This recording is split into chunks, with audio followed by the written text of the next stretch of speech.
هاي موكل عزيز، عامل ايه؟ اخبارك؟ يا رب تكون بخير دايما. النهارده هنتناقش في موضوع مهم جدا ويهمنا كلنا. من فضلك، يعني خلي بالك من المعلومه دي. لو هتسلف اي حد فلوس خد ضمان.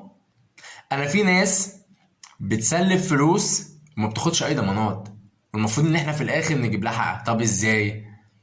من فضلك لما تاخد فلوس او يعني سوري تسلف فلوس لحد، خد الضمان اللي يناسبك. دي اول حاجه. تاني حاجه، كذلك وانت بتشتري شقه، هتشتري شقة من حد، من فضلك اتأكد ان الشقة دي ورقها سليم.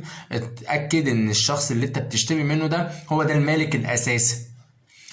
يا جدعان خلوا بالكم، الحاجات دي احنا بيجي لنا، يعني بيجي لي كذا موكل يقول لي يا استاذ انا حصل واحد اتنين تلاته، ما انا ما كنتش مخون. مفيش الكلام ده. امشي اجراءات مظبوطه. لما يبقى عندك اي حاجه قانونيه من فضلك استشير فيها.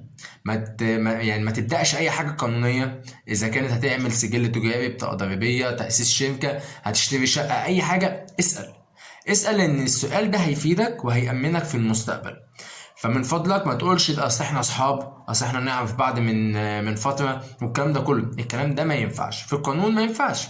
علشان لا قدر الله مش انتوا صحاب وكل حاجه، ماشي يا عم، صحاب والدنيا تمام. طب انت لو حبيت تاخد حقك في المستقبل هتعمل ايه؟ ما انتوا صحاب، هتروح بقى تقول للقاضي ايه؟ احنا صحاب وعايزين ناخد حقنا. طب ما اكيد مش هينفع.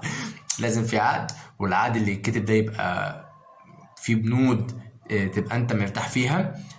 دايما دايما دايما حافظ على حقك. ومفيش حاجه اسمها صحاب. لما تبقى مسلف حد فلوس او حاجه، خد حقك.